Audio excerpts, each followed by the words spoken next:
And this afternoon, I will be talking about Glogsters. And this particular online presentation, too, definitely follows up from Dr. Singh from his presentation a few minutes ago. This is an activity that I utilize for my students to do their introduction.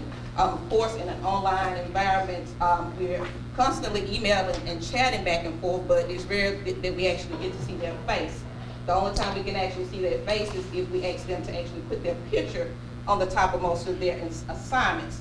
So in using a Glogster, just to give a little background information on it, it's a Web 2.0 online tool. It allows students or teachers to basically create an online poster using links, videos. They can go in and change it, variety of formats, backgrounds, graphics, etc. They can also include sounds, text, and also hyperlinks.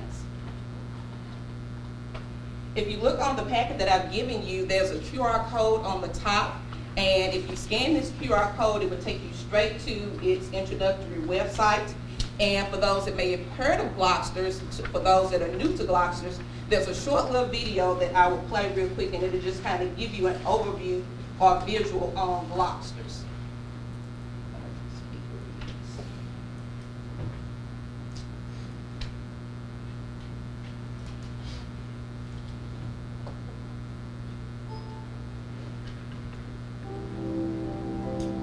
If someone asked you what is a bear, where would you begin?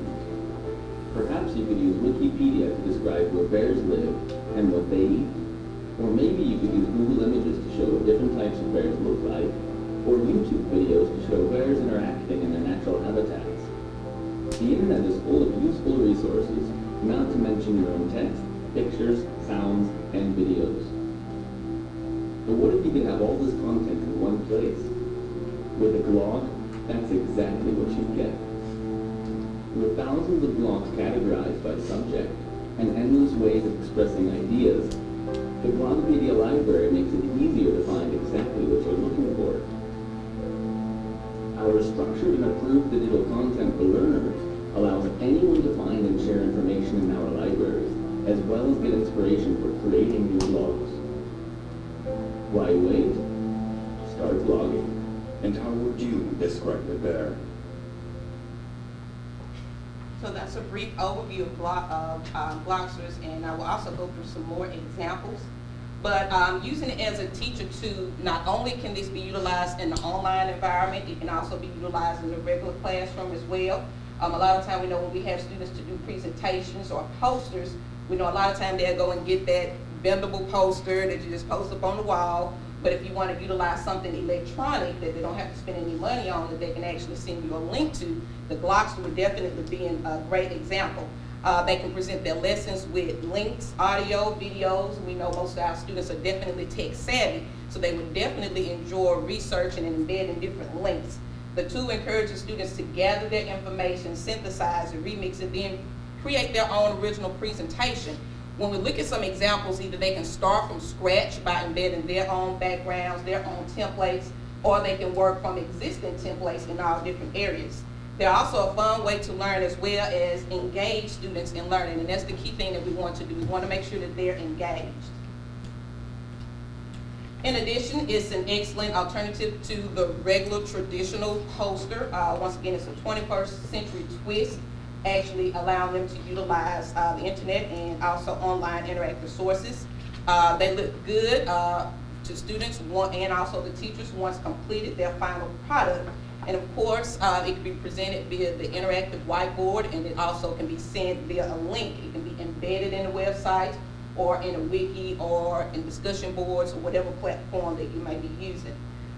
It's very easy to use for the most novice computer user or for someone that's just getting started. The step-by-step process is very easy to create a blog. This is one example of the Glogster that I use this particular term for my students' introduction. So instead of me just asking them questions and then they just giving me the feedback in a couple lines or a couple of sentences, they had to introduce themselves via the blog. Of course, they had to give me their name, pictures showing background, what they do, where they teach, and just some type of fun fact, so that way I can actually get a visual of the student. So this is their example that's actually embedded in my Blackboard class for this semester. Below are some sample blogs, and of course in the wiki that I utilize, the students use for the blog, of course as an instructor you want to model so they can be able to see an example. So I also created the link to the example of my Glogster. It was also a link that I utilized last year when interviewing. So on this one I just gave an overview of me so they would see who I am from each level of, I'm laughing at the baby pictures. So mine just kind of told the story from the beginning to where I am now. Educator, where it all started, and just me on different pictures of different levels of, and the theme was this one, of course, is graduation.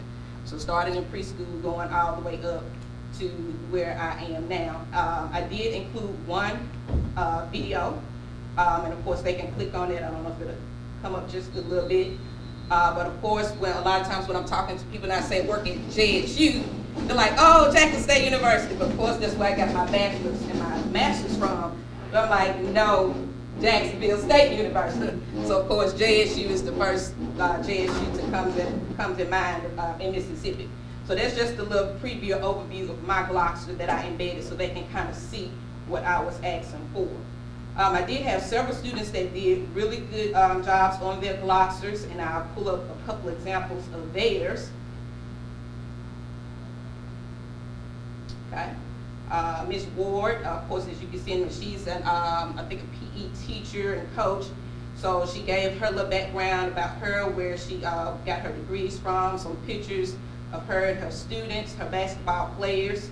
She actually, and I can't click on it, but this is an embedded link of her speaking at her students' athletic banquet. I think she had a student that I think was the basketball player of the year, and she was speaking at that banquet. So she embedded a video clip on her particular Glogster, giving me a little background on her.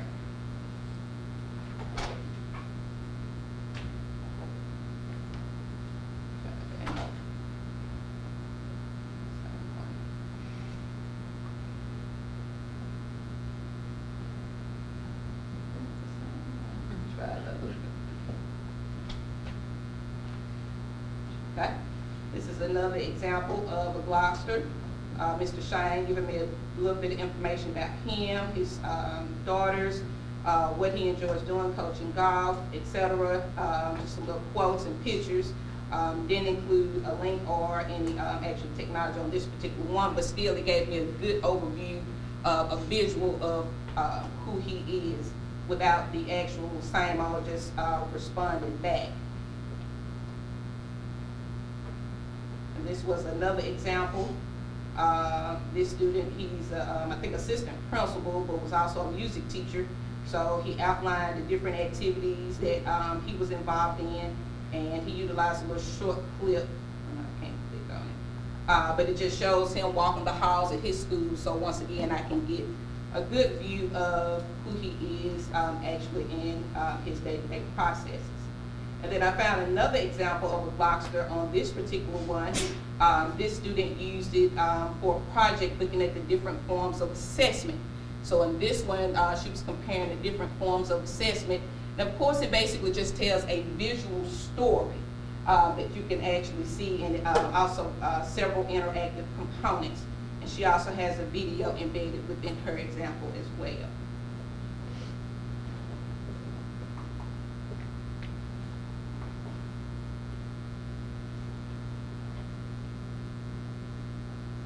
Okay, and this is a short clip, and it walks through the actual introduction of the Glogster. So the first video that I showed you just gave you an overview of what the Glogster actually looks like, but this is just a very short tutorial, just kind of goes through and actually show you just the basic steps in creating a short Glogster.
So of course, you can make them as short or simple or as elaborate that you would like.